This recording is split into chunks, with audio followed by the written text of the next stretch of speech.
From Julio Cruz and Gaylord Perry to Alvin Davis and Harold Reynolds to father and son back-to-back bombs.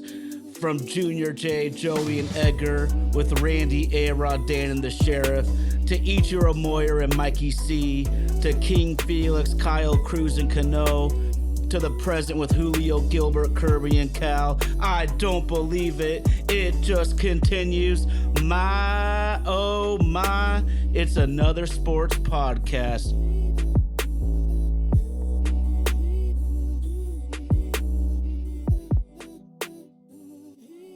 My, oh my, it's another sports podcast. And my, oh my, it is so good to come home to some of Mama's sweet home cooking, y'all.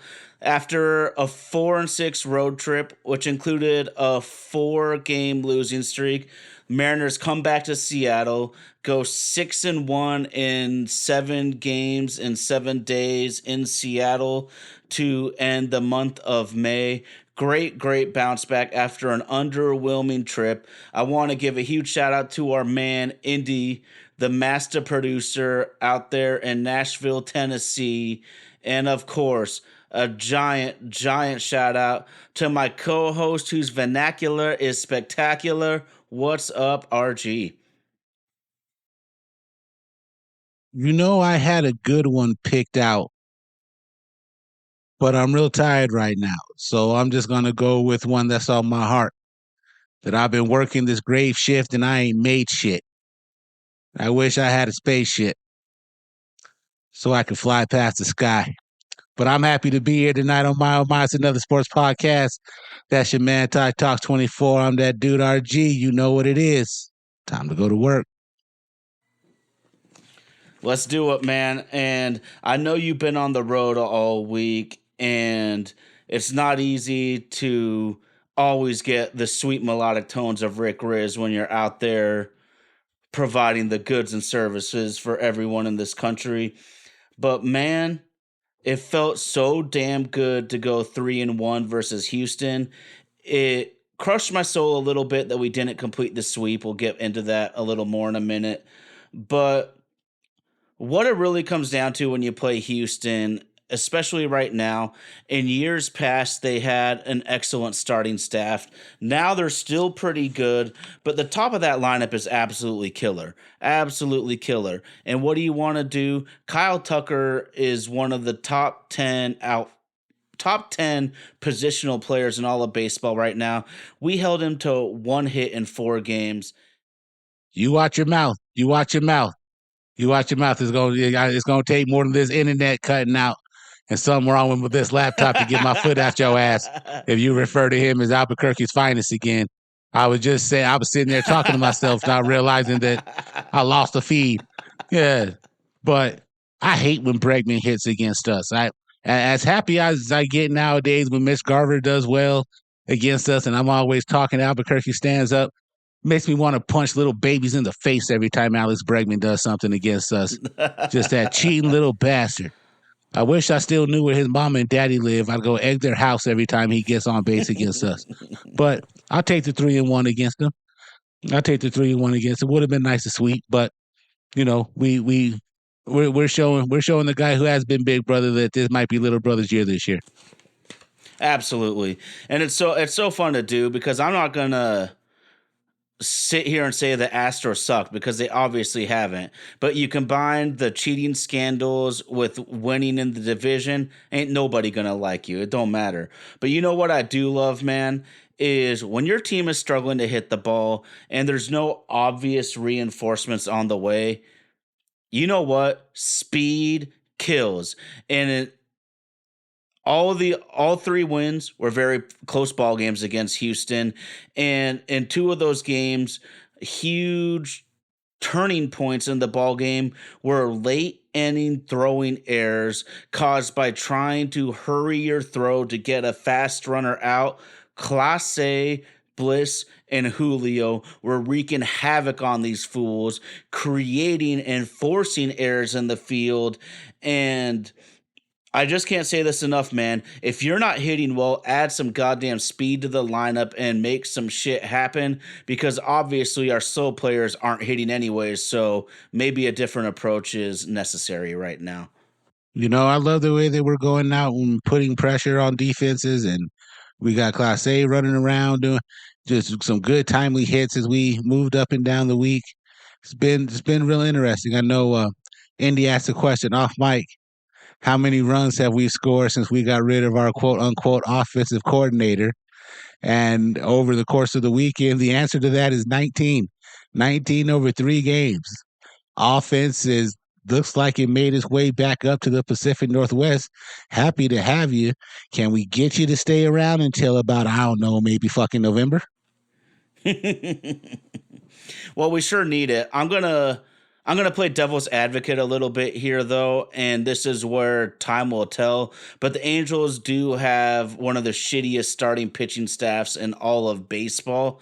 That being said though, let's just go back to what it'd be. It would be Thursday's day game versus Houston in Seattle. And another dude from Albuquerque, rookie pitcher Spencer Arrighetti, had an ERA over 7 coming into that ball game.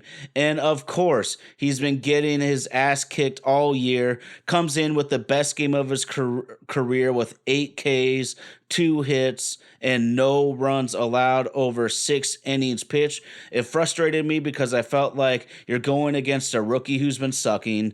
Go for the jugular, get the sweep. But you know what, RG? Lots of times, coaches in pro sports are going to be the fall guy, and sometimes it takes that last straw to break the camel's back. And after a whole year of frustration, maybe a few years of frustration at the plate, the Mariners were at their wits' end when they got dominated by a rookie who's been getting his ass kicked all season. If a dog keeps digging long enough, eventually he's going to find a bone. And it just sucks that he happened to find that bone on the hill against us on Thursday. But it is baseball. Things like that happen. And we were able to bounce back from it, had a really productive weekend, score some runs, were able to create a little bit more distance in the division. I think we did finally flip that terrible run differential that we did have. So that's at least coming into a bright spot for us as we flip the calendar into June. But again, we're not even to the All-Star break. We're not even halfway through the season yet, but things are looking promising. So I'm normally one who just has lived this Mariner thing so long that I don't believe a good thing when it's staring me in the face. But this time I'm going to try to be optimistic and think that maybe that these guys are built up for the long run. And I'm not going to get into the magical number. I'm not going to get into Jerry and Justin. We just need to keep playing good, solid baseball. Yeah, fair enough. And no one should argue with you holding your breath, being pessimistic. I mean, this team's been around since 1977 and we've made the playoffs 5 times. So, as a Mariners fan, it's pretty easy to understand where you want to be guarded against a pretty good start early. You just mentioned about the quick offensive turnaround, though. And just put this in perspective, people. In that Astro series, the Mariners scored 2.5 runs a game. In the Angels series, we scored 6.3 runs per game. I mean, if we can turn around and start scoring like that, this season's completely different, and we are all going to be watching baseball well into the fall. I just want to get a little bit deeper into that good home cooking. The Mariners need to pick it up on the road a little bit, but bro, we are 21-11 at home, 13-16 on the road. Obviously, we're digging T-Mobile. When it comes to the Mariners scoring runs, the team is now 31-8 if we just score 3 runs or more. 31-8 scoring only 3 runs. Like, let's just get a few across and we can win any game. 12-4 in 1-run ball games. We regressed to the mean last year, but I thought we could bounce back because with great pitching, you give yourself a chance to win late in ball games. Give your relievers, I would say, a more comfortable trip to the mound, when you're not always pressed to come through in the stickiest of the sticky situations. But man, it's just been a really fun week of Mariners baseball. Baseball is just hard. It's not like basketball. We watch, and we'll get into the NBA a little bit later on in the show, but we watch a team come out the gate, win 3 games, have a terrible shooting night, and then come out and put out a master class on how to beat that ass to close out a season. But baseball isn't like basketball is. It's still extremely hard to hit major league pitching at a consistent rate. If it wasn't, we wouldn't celebrate guys who were effective 30% of all their plate appearances throughout the course of the season. Baseball is still hard to be able to get guys on, get runs across the board. So when we have a week like this where we we had the chance to dominate the entire week, for us to end at 6-1 isn't that's nothing to cry about, nothing to be upset about. It's still just the early part of June, so we need to be able to keep that consistent. Like you said, let's pick it up on the road a little bit, and just let everybody have a turn. Let everybody have a turn. It was Rojas that got it started. Demo was having an unbelievable year. Ty starting to come around and hit the ball. JP got up and did his thing. Oh man, it's been fun to watch. So let's just keep sharing the wealth and let's spread it around. And man, it's an exciting time to be a Mariner fan. Always. Absolutely. And to touch on what you just said about how hard it is to hit in Major League Baseball, this is literally one of the toughest eras to hit in like 150 plus years of Major League Baseball. Me and Indy were looking it up before the show. Right now, there are only 11 hitters in all the major leagues over 300. Last year, there was only 9 hitters that finished the season over 300. This is the lowest amount of 300 hitters since 1968, when Bob Gibson was kicking everyone's ass so hard that the That's a next stat. off season they lowered the mound. This is the most dominant pitching era since the time they lowered the mound. That's how hard it is to hit right now. Man, that's a hell of a stat right there. It's a hell of a stat right there. And it just goes to show you baseball is a game of failure. I listen to my brother tell my nephew all the time when how come we don't practice this hard at football? And how come I don't have to take this many basketball shots? He's even into archery. And it's like, how come I don't have to spend that much time doing this? And we tell him all the time, because baseball is a game of failure. And you have to get used to learning how to fail in baseball. I don't know any other sport I would be able to tell a young person who is achieving and want to be good at it that you be okay with sucking some days. 0-4 at the dish sucks. The golden sombrero is terrible. But the hardest thing in sports to do is to hit that round ball with the round bat, especially when there's a guy hauling that rock at you at 99 miles an hour. And everybody has those types of arms nowadays. It's not just Kevin Brown here and Sun Ho Park over here, and that everybody, every team, no matter where you're coming out from, everybody just has these flamethrowers now. And just movement is just God.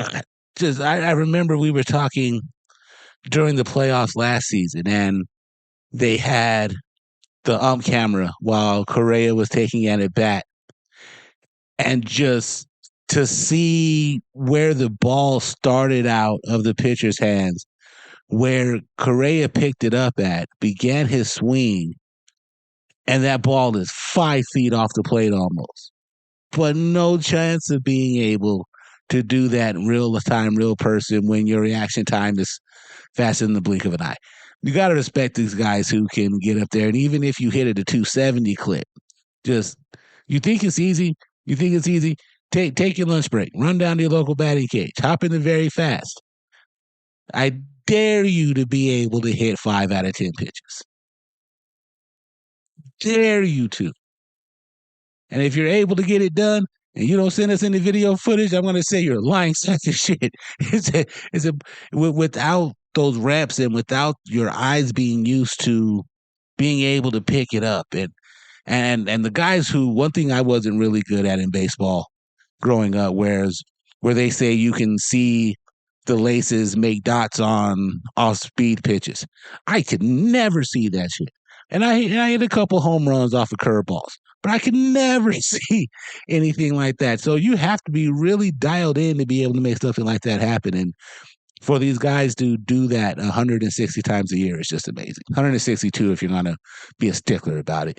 But, you know, just, man, this baseball is so tough. Baseball is so tough. Oh, absolutely. And you're talking about the physical aspects right there. But even before you dove into that, you were talking about the game of failure. Like for me, when I was playing baseball, that was my biggest downfall was the mental side and staying with it, staying positive, knowing that you are going to have shitty days when you play baseball. But it's not easy because you play other sports and you expect just higher percentages of success in every other sport. Baseball, like you said, you might be going to the Hall of Fame if you succeed 30% of the time. So it is just crazy. And speaking about crazy stats, man, I've been really high on this guy ever since we traded for him. I have never liked a 091 hitter more in my life than this Ryan Bliss, who looked behind the batting average. I actually got to watch more than often this weekend, which was a pleasure for me because he's got a 333 on base percentage, which is good in today's era. He already has a .1 WAR, which in 5 games is actually really, really good. But that's because he scored 4 runs. He's walked 4 times, only struck out twice, stolen 2 bases. He's an obvious spark plug. He has a good idea of the strike zone for a guy that's just made his major league debut. He's also had a few really hard hits that just went for unlucky outs, and that's absolutely the epitome of baseball, is stinging the ball and still going out, and you got to somehow keep your head held high. In one of those games against Houston where it was down to the nitty gritty, dude steals second. I think that was the one too where he got picked off and was so fast he made it to second anyways. Then he steals third, scores on the go-ahead run. I am absolutely loving this Ryan Bliss, and if Polanco can't start hitting when he comes back, I say just leave this guy in there.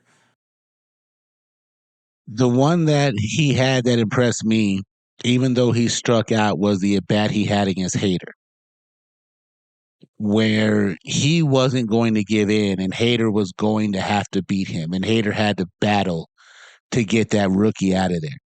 That shows some gall to go up there and if you've played the game before or you listen to a lot of commentary, you even listen to guys tell stories about hitting, when you hit a ball straight back, when you file a ball straight back, you miss crushing it by a millimeter. And he had a couple swings where he fouled balls off straight back against arguably one of the guys with some of the nastiest stuff that comes in at the end of the game. So shouts out to him and his development, and just hopefully he keeps the confidence about him. Not every day is gloom in baseball. There's going to be the days where you're going to get up and that ball's going to look like a beach ball coming from 60 feet, 6 inches. So shout out to Ryan Bliss, man, and just love the hustle. Happy he's a part of the team. And just think about the speedsters we're going to have one day when it's him and Clase just having races across the field just to see who could get from home back to home first quick. It's going to be dope. It's going to be real dope. It's fun. It's so fun when the game is in motion. The game is exciting. You don't always have to play station to station and make it more like slow pitch softball. Baseball is supposed to be an athletic game, and at different times in its history, it's kind of gotten forgotten here and there. When it comes to Ryan Bliss, man, I want to give a huge shout out to the baseball ops and the organization, because to me, he's a prime example of knowing your entire system as a front office, because I think he's going to be a way better player, but as of right now, his skill set is similar to Jose Caballero, who we traded to bring in outfielder Luke Raley, who has been hitting the snot out of the ball lately, also a fast runner. But to me, that's just great organizational study habits on your own team, because RG, they knew that they could trade Caballero because they had a guy in Ryan Bliss who could do the exact same thing, if not more, who was waiting in the wings in Tacoma. Knowing your personnel, like you said, is huge. And even though their lack of aggression frustrates us, they're good at spotting talent. We'll tip our ass to that. Good at spotting talent. Give you an interesting stat. Shout out to our super producer, Indy, Vaden Podcast Services, My Oh My, another sports podcast coming to you live each and every Sunday. If the season ended today, the Mariners team batting average of .223 would be the lowest in franchise history. And we'd be in first place. If that's not a more Mariner, who put us? Who put us? Oh, seriously. And so it's funny you mentioned that. I'm looking at our top 5 starters right now, RG, and 4 of those guys have an ERA below 3.3. The only guy above that is actually George Kirby at 4.08, who we know is a vastly better pitcher than he showed at times this year. He just needs to iron out a little bit more consistency. We know this guy's got front of the rotation potential. He's already done it for 2 years. And like you said, baseball's hard, and we've been preaching about hitting so tough. Pitching's not easy either, and you have to be able to morph and mutate yourself, evolve all the time in baseball, because these guys are going to get a book on you. And once they get that book, now you have to adjust and play chess with these fools. You hit your spots, you're Greg Maddux. You miss your Rick Ankill. Yeah, good one. Good one. Yes, sir. Yes, sir. I love that one. Hey, man, we're tag team partners. Feel free to use that one in the future. So for those of you who have been lucky enough to follow us, and just thank you for all the love and support you've given us, whether it's on YouTube, Twitch, Facebook, TikTok. Shout out to the fans that have been rocking with us on Bleacher Report since me and Ty went way back. We are actually doing a giveaway. We're thankful that you guys have gotten us over to 100 supporters. So now it's our time. It's our turn to show you some love in return. What we got here, Ty? Well, it looks like we're going to be giving away a Ferrari. Is that it? Is that what I got here? Yeah, man, our bank accounts are that fat, bro. Bang, bang, baby. Vaden Podcast Services be balling. And I ain't got a check yet. Oh, man.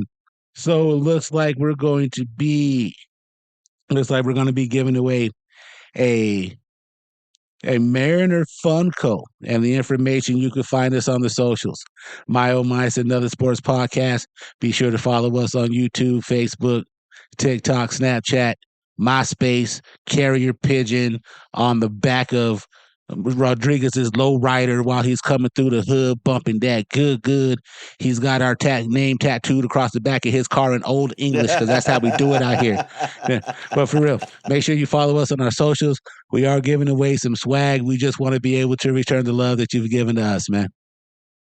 Absolutely. So what we're saying, because RG thinks that he's going on 78 out here, and you ain't going to find my homeboy on socials. It's all good. I completely get it, but you are going to get a little shit for that, bro. I ain't do nothing. Real talk, though, people. Tag 5 friends on Facebook. Tag 5 friends on Instagram. Follow us on Facebook. Follow us on Insta. Follow us on TikTok. Follow and subscribe with us on Spotify, Apple iTunes, wherever you listen to your favorite podcasts. And we will be happy to send you a Julio Rodriguez Funko Pop. If y'all don't know, Funko is actually moving down to the Southwest, because doing business can be expensive in Western Washington. But the Mariners, we're giving away a Julio. We're giving away a Julio. We're giving away Julio, man. J-Rod. How no much fly is that? Zone. How much? Wait a minute. How much does that goddamn thing cost? You better ask cash considerations, man. That motherfucker, he been too busy to even talk to me recently. Man, Julio Rodriguez Funko, man, come on, y'all. Go on ahead and show us that love. Subscribe, like us, leave us reviews. You think you could come with better numbers than Tide Talks 24? I dare you to come step to the plate. We are the most interactive show we have here in Mariner Nation, y'all. Come on and rock with us. Come on and rock with us. Absolutely, absolutely. We love it. We're gonna call it's the people show because we love the people. We've had multiple friends on. We're gonna have more friends on in the future. And like I said, if you want to call me an idiot, cool. You want to call me a genius, cool. But RG's right. Come with them facts, man, because we're gonna come burning it down if you don't want to, be coming all up like Skip Bayless, man. You can't be saying LeBron's a piece of shit, Keith. Shots fired. Yeah, I just shots fired at one of my best friends, so I guess that's how it is. But you know what, bro? Is there anything else before we dive into the time machine here for this awesome 6-1 week for Mariners baseball? No, we're gonna go on ahead and put the nail in that coffin, man. It's a good week. It's a good week. The more we sit here and dissect it, we may find something that we can go on hours and hours about. But, it's a good week. We're still in first place. We were able to score some runs. Things are looking up for us. And, hey, stay true to the blue. You're damn right, man. True to the blue. And it reminds me of Dave Niehaus. And, of course, we're bringing this segment back. We did this in the off season because the baseball blues hit you in the winter. But in honor of Alvin Davis night on Friday night, we are bringing back You Gotta Love These Guys. And Friday, May 31st was Alvin Davis night. And yes, Mariners fans, we gotta love AD, also known as Mr. Mariner. He was probably the first major league player I knew of as a kid. His rookie year was 1984, the same year your boy Ty Talks 24 was born. He spent 8 seasons with the Mariners with a career 280 average, 160 bombs, 683 RBI, a 128 OPS plus. He had 3 20-plus home run seasons. He had 2 100-plus RBI seasons. He had one of the best rookie years a dude has ever had in the great year of 1984, where as a rookie, this guy hit 284 with 27 home runs and 116 RBIs. He was second in the American League in 1989 in OPS at 920. A Seattle Mariner in the 80s with a 920 OPS. I didn't think that was possible. And opposed to Alvin from the Chipmunks, everybody loved and respected Alvin Davis. He is still respected to this day. That's why they decided to honor him.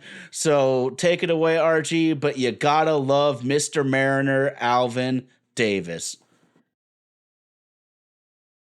Davis holds the Mariners and Major League Baseball record for the most consecutive games reaching base to start his career with 47.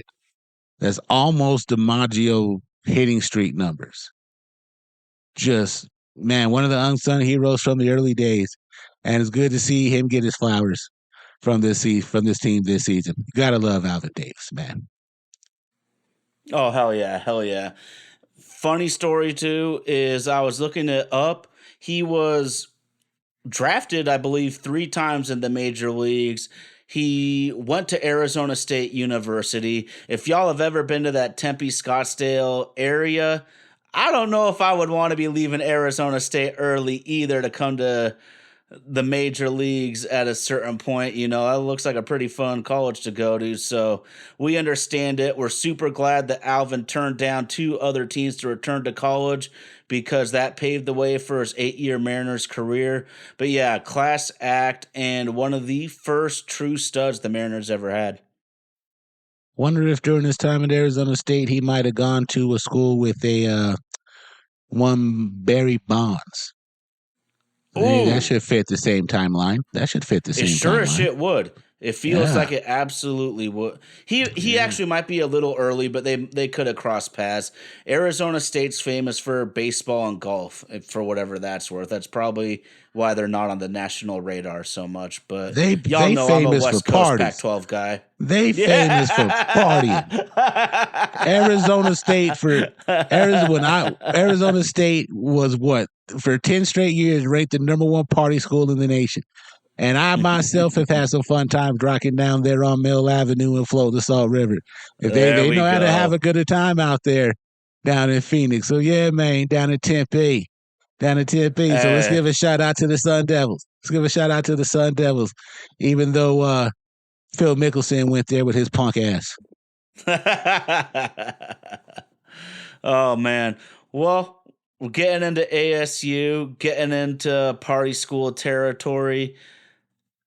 The other bit of I think is really exciting news, RG, is the NBA Finals is going to start later this week. I believe Thursday night, I think.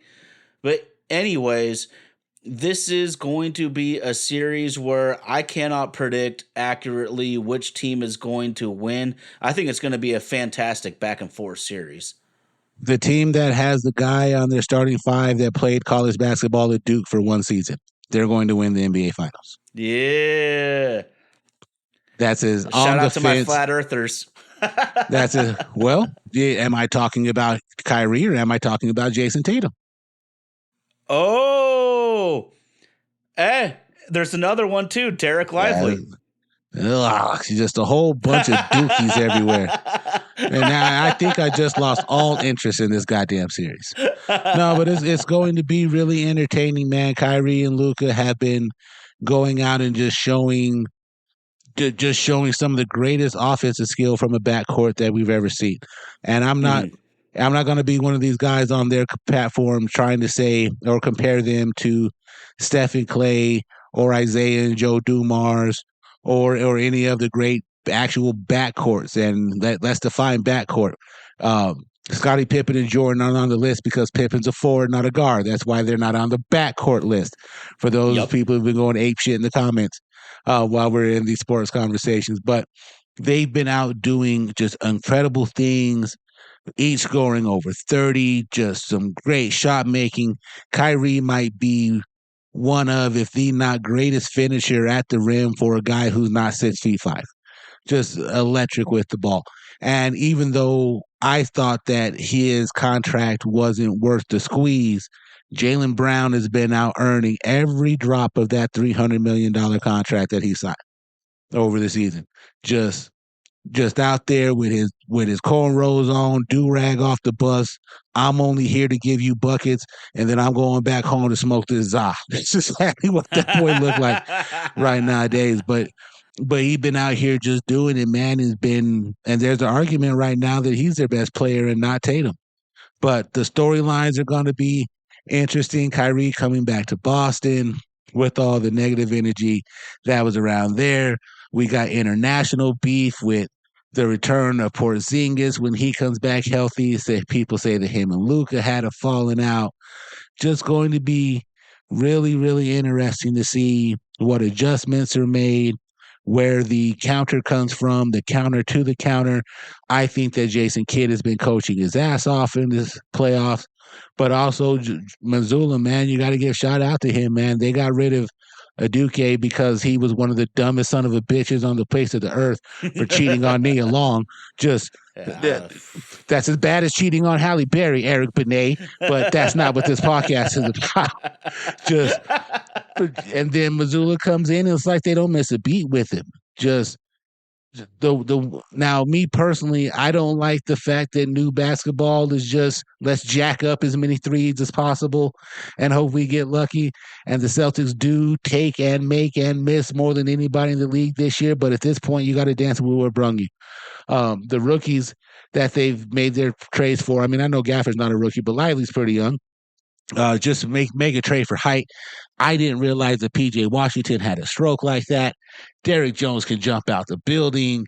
Drew Holiday can lock down. Man, just he's ready. He's ready to roll. He's ready to get his second ring. Kyrie's ready to get his second ring. So the rest of these guys are battling for their first. Shout out to the biggest forehead on the court with Derek White. Dude sees movies when he sleeps. But even that dude's been out just a do everything type of guy. And Al Horford, man, I remember hating him and Joakim Noah when Florida won back-to-back championships. That's how old that dude is. Been around for a minute. But nah, man, it's going to be a good time. Going to be a good time. Getting started Thursday, June 6th. Check your local listings. I, unfortunately, would be on the road. I'm hoping I'm in a state that allows some coin tossing, and maybe me and Indy can cook up a parlay because we're got to buy some more Funkos, and then that deposit on the Bentley that I told them that Faded Podcast Services was going to make. Man, how do I follow up that sort of shit, man? For real. It is going to be fun, though. Absolutely. Key to the series, as you said it, is Drew Holiday locks up his opponent. And if he can at least make it hard on Kyrie and Luka, that might be a huge advantage for Boston. Full disclosure, I am rooting for Dallas huge in this one. Not only do I've always loved Kyrie. I've come to like Luka.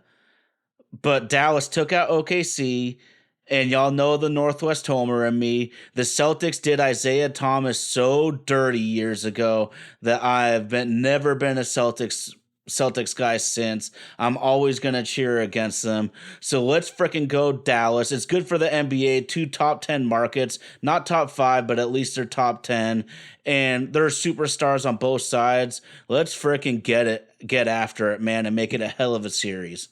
You worried about the Celtics doing Isaiah Thomas dirty. I heard somebody in his own home city came up on dude and pulled an AK on him. You heard about that, huh? Young kids ain't got no respect to person nowadays. And then luckily they realized who he was and, dog, my bad. That's on me, player. Could you imagine a 15-year-old looking at you and telling you, I'm going to let you slide this time, homeboy, but I better never catch you around here again trying to get my milk and cookies. What the fuck is wrong with these kids? Especially you go pull an AK on someone from your own city, a champion from your own city. I can see if it was someone from Olympia came up I-5 slipping, but that's your boy, dog, in his backyard. Just, man, stay safe out there, y'all. Stay safe. Yeah, no doubt. That was a pretty shocking story to see. Maybe I shouldn't actually be that surprised, though, to be honest. You know, I would have said stay woke, but that word's been hijacked and it's no longer cool. Stay awake. Stay frosty. Stay alert. No, or just don't come out the goddamn house. I got a question for you before we close up shop for the night, bro. So some athletes are criticized for not going back to their hoods as much as some of their old neighbors, friends, family think that they should. You hear of a situation like this with Isaiah. Does that, like, where do you you would understand that mentality more than I would per se? Where do you stand on that when you see like what just happened to Isaiah Thomas doing shit like that? Shout out to DC Curry, one of the greatest comics to ever come out of our Discord community, man. And if you've never had the chance to listen to any of his old school stuff, especially some of his past Comic View performances, go back and give the legend a chance to check out DC Curry. You might remember him from a movie called Next Friday, played Uncle Elroy. And you might remember that movie, really? Uncle. Okay. And you might remember Uncle Elroy won the lottery. So Craig, we had to go up to go talk to him, and he tells Craig, you know, I was that man who I'm proud to be from the hood. And you know me, I said I was never leaving the hood. But as soon as I got my check, I was gone. There's a reason why you can't go back to have your hand out to help everybody. Plus, think about this, too, how long the game has changed from when Isaiah Thomas first started his career, the places he's gone, the things he's seen, the things he's been able to accumulate, and then you come back. None of those OGs are around anymore. whether they've been Mm. locked up, whether they're, God forbid, in the dirt, whether they might have left a coma. So now you're running around with this new crop, and if there's no one there to build a lineage of this guy is from this school, this guy's from this school, this guy's from our hood, he rolled with him, that's your uncle. If there's no one there to set that and make that connection for them, you're just a op to these new kids. So it makes it tough to try to go back to do so, especially when you've been gone for that long. If there ain't anybody who could co-sign for that, just stay away. Stay away. And it also goes to show you too that not everybody that makes the NBA and has a decent career got it like that. So some people have to go back to around the way where they're from because they can't afford to go nowhere else. Not saying that that's exactly IT situation, but you just you just got to stay on your toes nowadays, man. You can't. It's hard to trust anybody nowadays. Vane Podcast Service out here buying Bentleys for our giveaways, and I can't even get no Bluetooth headphones for the broadcast, baby. But nah, man, you just got to watch who. You got to be able to watch and have somebody in your circle who can watch somebody outside the circle who can watch somebody outside the circle. And that sounds damning to be able to come from a hood that you can't go back to, but that's life, unfortunately, too. Yeah, absolutely. And I think we forget how young these dudes are nowadays, man. Like like you said, just a completely different generation group. Like it's hard. Like we forget how quickly when you age, like everything changes behind you, and so it was just interesting. It literally wasn't even part of the show plan. It just popped in my head when you brought that up, and I figured it'd be an interesting question to ask. So, Well, look at some of the tragedies that have happened. Pop Smoke is shot and killed in L.A., and 3 of the assailants in that tragedy are under the age of 18. We all love football. Player from the U. You may not be my favorite school, but to not admit that Sean Taylor was a beast, you'd be lying to yourself. The kids that broke into his house and killed him weren't 18 years old. I can go old school to when I was young, and Big L, one of the guy who should have been next out of New York after Biggie, was killed by somebody not 18 years old. So the blueprint has been there. It's been the playbook for a while. And just, when you a young shooter out here trying to get your rep up, you don't care who you got to put the work to because you're out here trying to get you out here trying to be a legend in 2 games like Pee Wee Kirkland. So just watch your back. Just watch your back. And unfortunately, I'm not an advocate for gun violence. I am a member of the NRA. I do live in a very gun-friendly state for citizens, and there's a reason I don't go through nobody's hood without my gun. Better to have it and not need it than need it and not have it. But that's the world in 2024. fair enough, man. There's just it's just being real about a situation too. As a youngster, I wondered why we were allowed to ride our bikes to the Safeway by my house, but not the one by my grandparents' house. You just got to have a little common sense on your shoulders, I guess, and recognize that not every environment's exactly the same and whatnot. But a little bit of somber shit, but my oh my, it's another sports podcast. There ain't nothing I love doing like chopping it up with my man RG. I always love doing it, bro. Man. So let me ask you a question. Just this week, we now have a fully integrated list of stats from the Negro Leagues to Major League Baseball. And Josh Gibson now has overtaken Ty Cobb with the highest career batting average, overtaken Babe Ruth with the highest career slugging percentage and OPS. It didn't, strangely, add to home runs. So what are your give and take over the adaptation, if that's the proper adjective, for certain stats over others? And are you okay with us being able to mix these games together? I mean, okay, for starters, like personally, it doesn't bug me the slightest. Like I could honestly, it doesn't spark a major emotion in me either way, frankly. I am happy though to see some of these guys get their flowers though, because Josh Gibson should be on every baseball fan's list of all-time greats. He should be there next to Babe Ruth and Lou Gehrig. Like that should be his stature in the game.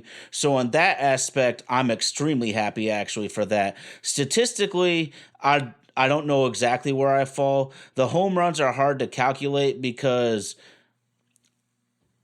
I I believe some of the Negro League stadiums weren't obviously as nice as maybe some of the white major league stadiums.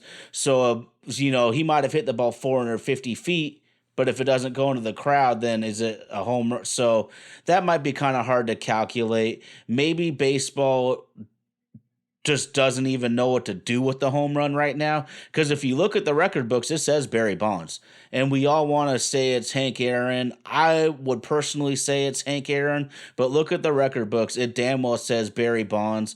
But I just think it's great because there are countless Negro League players who never got the opportunity to shine in the major leagues. And it's beyond long enough time period that guys like Josh Gibson get the flowers that they deserve. It's too bad that the times as humans, it had to be a couple generations after their time. Baseball is a sport for everybody. Baseball is a sport for everybody. Once again, be sure to follow us on all of our social media platforms. Always a big special shout out to Katie Matsumoto, who runs our social media department for us and always keeping us in the loop with what our fans, I keep talking like I'm an asshole, to what all of our listeners are up to and keeps giving us feedback. Gives feedback of what they're feeling. We give her feedback and just be able to help bridge that gap and be able to reach out to us. Follow us on YouTube and Twitch each and every Sunday night. We try to be live around 5:30 Pacific Standard Time. Tonight, just the roads weren't going to cooperate with me. Shout out to the people who I passed today in Oklahoma and Texas. I did come across a couple bad accidents, but just pray everybody's safety. Shout out to the road workers, man, out there doing construction. While some of us are smart enough to slow down and, give you some time to get out the way, not everybody's that forgiving because it's, over important to them that they make it to where they have to go because their life is more important than yours. So shout out to those road workers out there doing their thing to try to, repair as much of America's infrastructure they can in the short time that they have. Again, live on YouTube and Twitch every Sunday afternoon. Follow us on Facebook, TikTok, Instagram at MyOMyASP. We are doing a giveaway since we have reached 100 followers. Share it 5 times with someone. Help us get some more eyes on the program. Me and Tyler are pretty entertaining, man, and we just got to get Indy out of his shell. It's also good to have him in the mix sometimes as well too, but he's trying not to be, the executive producer all up in the video. Appreciate that from him as well too. Bleacher Report, share it, holla at us, being Ty and Indy are active on there in the Mariners community. Anything that you feel we should cover, anything that you want to talk about. We are still looking to get out to Seattle, do a show live, just to be out there with other people who love Mariner baseball. And as long as there's a sport that's rolling on the face of the earth, me and Indy and Ty, I'll find some information to cover it for it. Anything else you got to drop, 24? Not a whole ton, just oh my. It is a great week to be a Mariners fan. And huge shout out to Indy and, of course, my boy RG. Man, thanks for being with us live tonight. From My Oh My, it's another sports podcast.